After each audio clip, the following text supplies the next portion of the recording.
Broadcasting live from the True Crime Today studios to the world. This is Murder in the Morning with Tony Bruschi and Stacey Cole. From the Hit Killers Podcast, Murder in the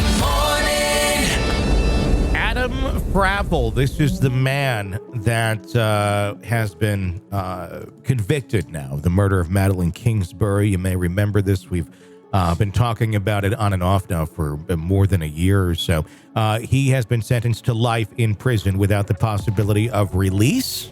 Finally, a good sentence for the premeditated murder of 26-year-old Madeline Kingsbury, his former partner and the mother of his two children. The sentencing was handed down in Winona County courtroom after an emotional hearing in which Kingsbury's family described the immense grief caused by her death. Fravel was found guilty last month of first-degree murder and other charges following a trial that shed light on his troubled relationship with Kingsbury.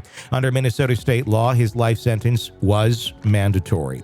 Madeline Kingsbury, a beloved mother, daughter, and sister, disappeared on March 31st of 2023 after she and Fravel dropped their children off at daycare.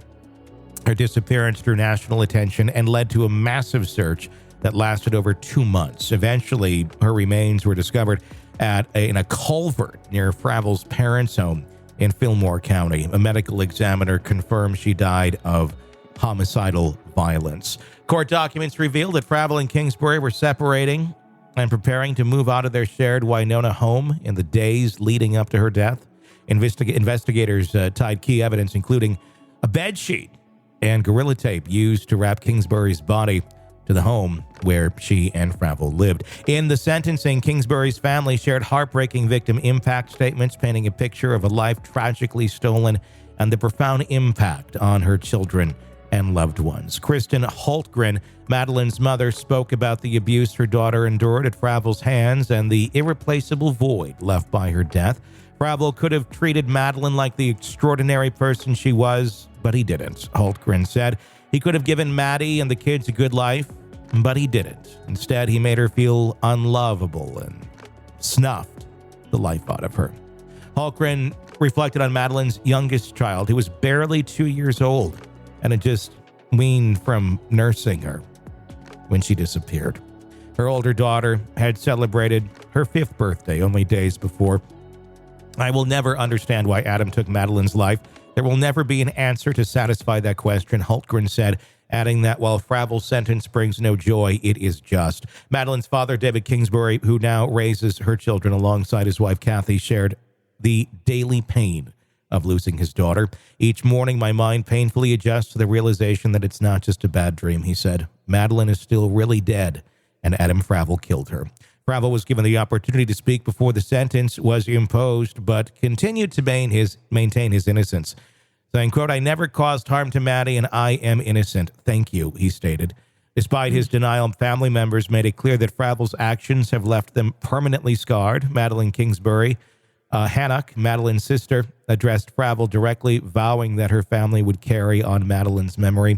Madeline will forever be remembered and loved, Hancock said. Her children will know who their mother is and was. They will also know, when they're old enough, what happened to her and that their father is a monster who took her from them. Kingsbury's light, Hancock added, will never be extinguished. The sentencing concludes a very tragic case that's definitely affected a lot of people. So there you go. Wrapped up. He's away for life. Throw away the key, and this family can begin their healing. I really struggle with cases like this. And the reason, this is going to sound trite, but if he wasn't happy, be done. Walk away. He killed her. The evidence was stark. The fact that, like, the bed sheet that she was found in, he had part of it at his house. Yeah, the remaining part. He had like the one that wraps around, the bottom. Exactly. He had the fitted sheet? The fitted sheet, yeah. And not the top sheet. Mm-hmm. And she was found in the top sheet. I mean, the duct tape they found, it was an identical match to what was on her. Yeah, he's an idiot. Yeah. I mean, it was just stupid. Like, are you that fucking dumb? Do you Yes. not watch any crime shows? You were going to get caught. Why not just be done? And I understand there's financial implications when you get divorced or separated, or, you know, you've got kids involved, it becomes a financial nightmare. But you know what? There are ways to make this work without killing somebody, especially your child's mother. Yeah. Good God. You know, how about have a sit down and say, you know what? This relationship is not working. We need to be done. Yeah. Walk away. Be done. You know, then the kids have their mom, their kids have the dad. Everybody's got each other, and they can be as involved in each other's lives as they want to be. People do this every day. Mm-hmm. It did not have to go to this. And we're talking about a sick individual. I get that, but I don't understand how you wake up one day and go, fuck it. I'm killing this person. That's it. You're done. You're going to be out of my life. How do you wake up with that thought? I don't know. I can't say I've ever had it. No. You know, I've woken up some days going, okay, I need to get out of this relationship, or this is very unhealthy, and I need to find a way to, you know, move on from this or whatever. But never like, let's go kill somebody. That's just, it just shouldn't be in the equation. And if it ever is for anybody, that's a good sign. Like, it's time to go get some help, because that's not a healthy thought, no matter what.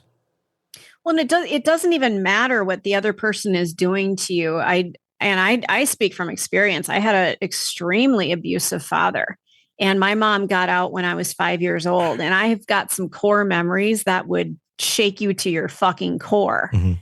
But I don't know. I mean, I'm talking about this kind of lightly here, but I watched my dad try to kill my mom, Mm-hmm. and that stays with you. And I just, like, having that memory from age 5, like every time I looked at him, it was like, oh my God, you are a monster. Yeah. How do you exist from day to day? How do you have friends? How do people interact with you knowing what you did to my mom? And it's no big deal. Mm-hmm. It's just a weird thing to watch these cases unfold, and people don't learn from the system. They don't learn that, guess what? You're going to get caught. You know, you think you want this person out of your life to make your life more simple and less complicated. Well, you're going to go to jail. You want to talk complicated? There you go. You know, I don't know where I was going with that, but it's frustrating to me to see that there are people who just can't reason through all of this. Like, just walk away from the relationship, be done with it. There are ways to work through these things versus killing somebody. You know? Yeah, I agree. And I wonder sometimes when we see young people like this doing this, I mean, they're in their 20s. You know, the first time, and I don't know what these guys' histories, I think they've been together for quite a while, though. You know, the first time you go through a breakup of someone you've been with for a very long time, it very much does feel like, well, what else is out there? And then, like, you kind of adjust and you're like, oh shit, this is fucking easy. Like, I don't know what I was thinking, because you've never experienced it. And your whole world is this one thing, and you've never had to kind of flex back and forth a little bit. And some people haven't, some people have, depending on what they went through growing up. But if you haven't had a lot of that, of change and flexibility in your life, and it's been fairly consistent, the first time you have to experience it, it can be scary. And I think the older you are, the scarier it can be, quite honestly. Yeah. It's Absolutely. It's not the other way around. If you've gone through some shit in your childhood and you had to you know, learn about adjusting and change, you're a hell of a lot more equipped to handle shit like this in life without going down some of those roads. Unless it was very extreme and you had the shit abused out of you and you know absolutely nothing other than being abusive to someone else to solve your problems. So it really could go both ways. Just it really depends on the situation. Well, and to be honest, using my background, and I'm not saying give me a cookie and an award here, but that's what I witnessed growing up was horrific abuse. Mm-hmm. Not so much to me, but I witnessed it to my mom and one of my brothers. Mm-hmm. The other brother was not abused. that I'm aware of. He saw it, so he was victimized in that way, but he wasn't the target. I basically grew up and thought, well, I don't want to repeat any of this. I don't want kids, and I'm not going to abuse people. So I went in the other direction, and it makes me wonder. I guess not everybody has that insight into things, that you have a choice. You don't have to abuse people. You can learn from it. Yeah. The fact that I think a lot of people don't realize they have a choice, period, in how they react to things. People just, I think oftentimes the majority simply react emotionally, and that's usually the least best option in terms of reality, especially, in when you're talking about like serious situations. And that's just how they operate day to day and everything. There's not a lot of, okay, this happened. I have a choice of how I'm going to let it affect me. People, I think, don't realize you have a choice. X event happens over here. It can affect you however you want it to affect you. And you can choose the level to which it should affect you. And once you kind of get a grasp on that, and you choose not to invite negativity into your life and things that otherwise may have upset you, or going down these roads of being I don't want to say activist, but being trying to be outspoken on everything you're passionate about. It's great, but it's like you can't. If you want to be happy, you can either be really angry and really anxious and really upset all the time, and find the negative in all sorts of things, or you can choose not to. You're fully capable of doing any of them. It's just people don't realize there's the choice. And there is. And it's, for some people, it's an active thing that they have to be aware of on a daily basis, that you get to choose the end to your story.